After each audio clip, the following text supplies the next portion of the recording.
So keep your eyebrows open or wide or raised.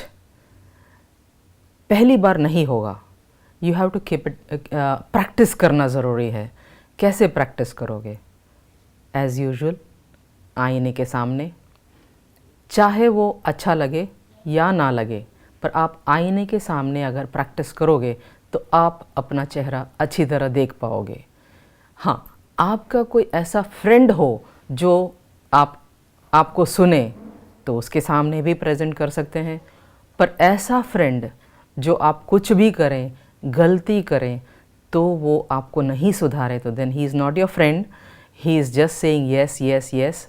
सो अगर आपको उनके पे विश्वास नहीं है तो अपने आप पे विश्वास है, आईना है, और या तो फिर अभी स्मार्टफोन है, रिकॉर्ड इट, सी इट, और किसी को बताइए जिनको पता चलता है कि मैं इस वीडियो में आईब्रो ऊपर रख के बात कर रहा हूँ या तो कर रही हूँ, क्या ये अच्छा लग रहा है, क्या मेरा मैसेज पहुँच रहा है. देखो अभी भी मेरा आईब्रो ऊपर चला गया, मतलब आई एम एम्फसाइजिंग. जब मैं एम्फसाइज करती हूँ तब आईब्रो ऊपर चला जाता है, एंड ये सब जो है वो ऑटोमेटिक आएगा. कब? जब आप अपने हर हाव भाव को अपनी तरफ से समझोगे तब.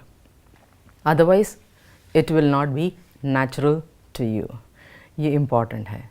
अभी नीचे की तरफ आएंगे, पर उसके पहले जब आप ऑडियंस, जैसे मैंने बोला कि जब आप ट्रेनिंग के लिए जाते हो तो आईब्रोज ऊपर, तो ऑटोमेटिक क्या होगा, there is a smile on your face.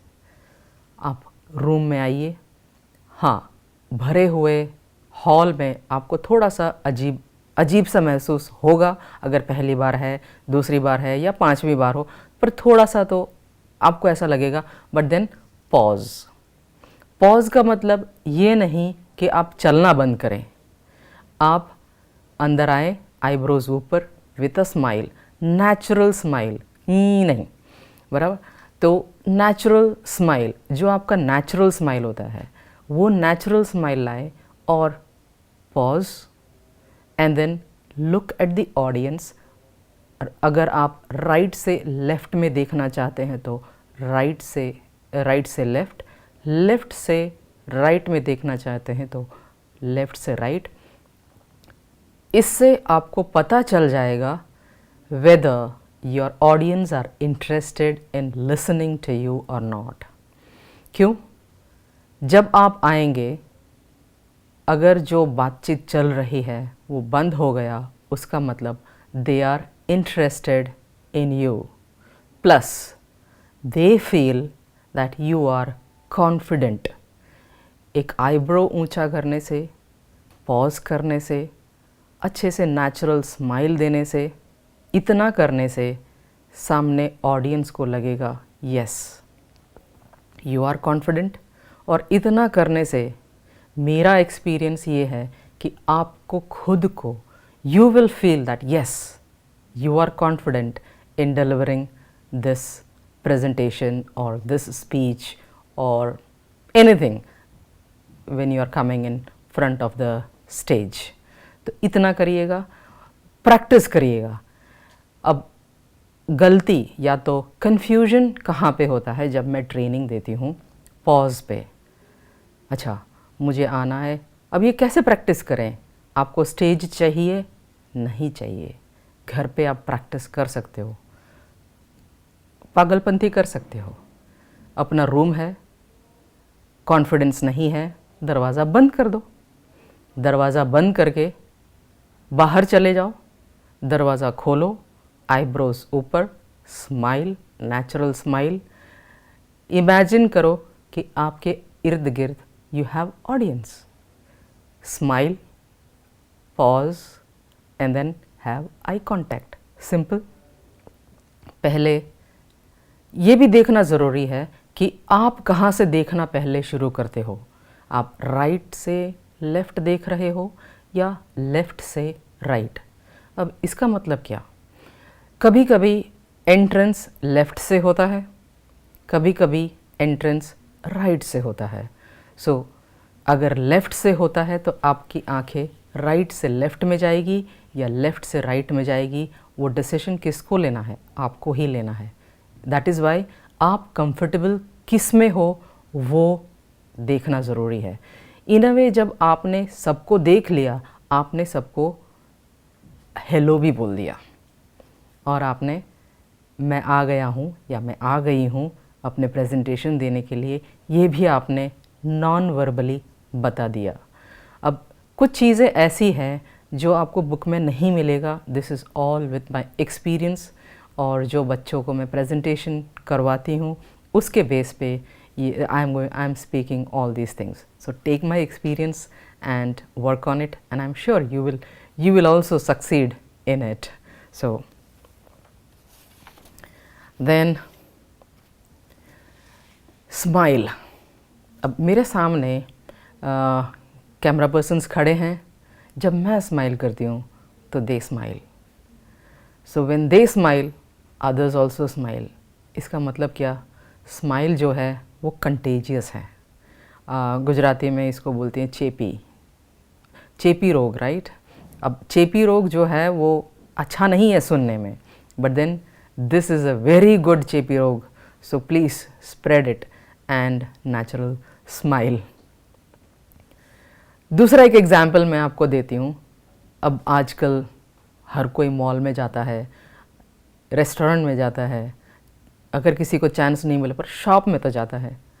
तो वहाँ पे हम कुछ खरीदने जाते हैं, तो अगर शॉपकीपर ने स्माइल करके या तो बात की, तो हम शायद एक चीज़ की बजाय दो चीज़ें शायद उठा लेते हैं. सेम थिंग रेस्टोरेंट में अगर आप जाते हैं, वेटर आया, मुंह चढ़ा के आपको क्या चाहिए, आप बोलेंगे चलो यहाँ से खाना खा के जल्दी निकल पड़ते हैं. पर अगर उसने स्माइल करके गुड मॉर्निंग या तो गुड आफ्टरनून या तो गुड इवनिंग, गुड नाइट तो नहीं बोलेगा, वो बोल के आपको आपका ऑर्डर लिया, तो आप क्या बोलेंगे, अच्छा this is a good restaurant, चलो हम सूप से शुरू करते हैं, चलो हम मसाला पापड़ से शुरू करते हैं. 3-4 चीज़ें हम ज़्यादा ऑर्डर करेंगे, शायद उसको टिप भी ज़्यादा मिलेगा, राइट. तो smile is very very very contagious and it is very useful for every aspects of lifes. अगर आगे बढ़ना हो तो इवन इन मॉल्स में जैसे कि दरबान खड़ा होता है, वहाँ पे दरबान खड़ा होता है, हमें पता है कि वहाँ पे खड़ा होता है, तो हम अपने धुन में अंदर चले जाते हैं. अंदर जाता है तो मुझे बोलते हैं कि good evening ma'am, good morning ma'am, जिस टाइम पे मैं जाती हूँ, और वो स्माइल दे के बोलता है. शायद अंदर जाते समय हमने दूर जाके सुनाई दिया, फिर भी हम पीछे मुड़ के जब देखते हैं तो शायद उसके चेहरे पे एक स्माइल होता है. रिमेंबर, जब आप वापस आओगे तो आप उनके सामने देख के स्माइल करके बाय करके निकलोगे. Why? Because smile is contagious. It is very contagious and in a positive way. That is how I take smile as, but it has to be natural. ठीक है. अब इतना हमें आप लोगों को समझ में आ गया, ऐसा मैं समझ के आगे मैं बढ़ रही हूँ. आप थोड़ा स्माइल करके देखिए, बस ऐसे ही.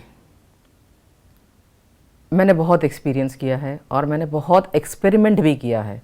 मैं कभी कभी ट्रेनिंग में सबको आईना भी लेके आने को बोलती हूँ. क्यों? अपना चेहरा देखिए एंड देन स्माइल. क्या आपका कॉन्फिडेंस बढ़ता है? And I am sure 100% it is yes. बहुत कम लोगों को ऐसा लगता है कि नहीं बढ़ा.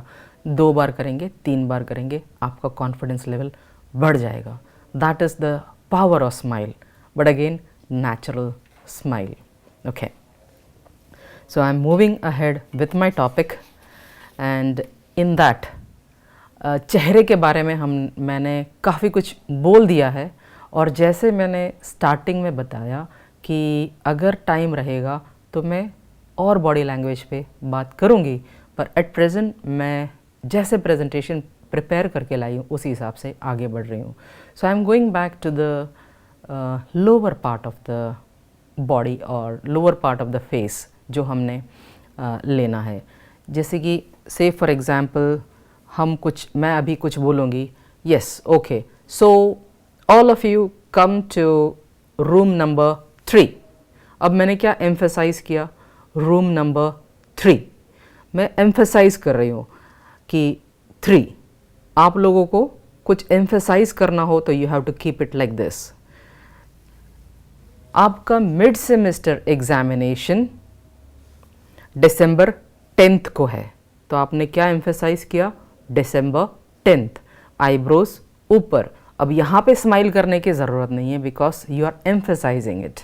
एम्फेसाइज मतलब focus on what I am trying to से।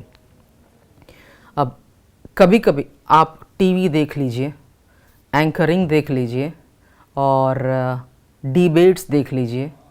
कभी कभी आपको, अब टीवी एंकर भी ट्रेंड ही होते हैं, तो कभी कभी आपको हर चीज़ में वो ऐसे ही दिखाई देंगे। तो जब इंसान हर चीज़ के लिए ऐसे ऐसे करेगा, then it is not emphasizing. पर जो चीज़ आपको एम्फेसाइज करना है, उसी चीज़ पे आप अपना ये जो है उसको आप जोड़ के, नमस्ते नहीं करना है, it is like this and it is like this. मेरे पास एक पिक्चर है, वो पिक्चर शेरलॉक होम्स में से है, and it is something like this. I hope you can see this. अगर आपको नहीं दिखाई दिया, इट इज़ ओके, बट मैंने अपने हाथों से आपको करके बताया। Okay, that is it. Present again, जैसे मैंने बताया कि I have not come with presentation, that is PPT। I am doing this presentation without PPT। क्यों? अगर आपको किसी ने बोला चलो आपके फ्रेंड का इंट्रोडक्शन दीजिए, तो क्या आप प्रेजेंटेशन बनाने बैठोगे? नहीं ना। आपके दिमाग में जो आएगा, जो आपके फ्रेंड के बारे में आप बोल पाओगे, वो आपको बोलना होगा। कभी कभी ऐसा भी होता है कि आप अपने फ्रेंड का नाम भी भूल जाते हैं। ये ना हो, इसलिए जब भी आपको खड़ा करते हैं, आप क्या करें, उसको ड्राफ्ट बनाइए। पर अभी ड्राफ्ट बनाने के लिए आपको पेपर ना पेन कहीं नहीं मिलेगा। आपको वो ड्राफ्ट कहाँ बनाना है? दिमाग में बनाना है। लोग ये भी सोचते हैं, I know I am into the lower portion of the body language, still कुछ चीज़ें जो दिमाग में आ जाता है वो आपको प्रेजेंटेशन के लिए स्टॉप कर देता है। वो बीच में मैं लेके आई हूँ। अगर किसी के फेयरवेल में किसी के बारे में बोलना हो, तो क्या आप पेपर और पेन लेके बैठोगे? नहीं, आपको दिमाग में उसका ड्राफ्ट बनाना होगा। और कई बच्चे और प्रोफेशनल्स ऐसा सोचते हैं कि presentation means high level language. आपकी जो भाषा है, अंग्रेज़ी हो तो हाई लेवल अंग्रेज़ी होना चाहिए, हिंदी हो तो हिंदी के साथ हाई लेवल हिंदी, जैसे कि रेल की पटरी है, रेल पतगामनी, जिन लोगों को समझ में ना आए ऐसी भाषा यूज़ करनी चाहिए। नहीं, प्रेजेंटेशन मतलब अगर आप कुछ कहना चाहते हो तो आपके जो ऑडियंस है उन तक आपका मैसेज पहुंच जाना चाहिए सरल भाषा में। This is actually a presentation. तो coming back to the lower part, हमने ये एम्फेसिस के बारे में देख लिया। जब आप प्रेजेंटेशन करते हो तो हाथ जो है बहुत इम्पॉर्टेंट है। One is open, another is closed. जब भी, now I am going to focus on this closed. अब क्लोज्ड क्या होता है? नर्वसनेस। अब ये कैसे पता चला कि ये क्लोज्ड मतलब नर्वसनेस? हम अपना बचपन ले लेते हैं। मैं भी छोटी थी, आप भी छोटे थे, सब छोटे होके बड़े हुए हैं। जब हम छोटे थे तो कोई अनजान व्यक्ति आ जाता था, मम्मी के फ्रेंड या तो पापा के फ्रेंड या तो कोई ना कोई आता था, तो हम छोटे क्यूट से बच्चे होते थे, तो मम्मी बोलती है देखो ये आंटी आई है, देखो ये अंकल आए हैं, but are we comfortable? No.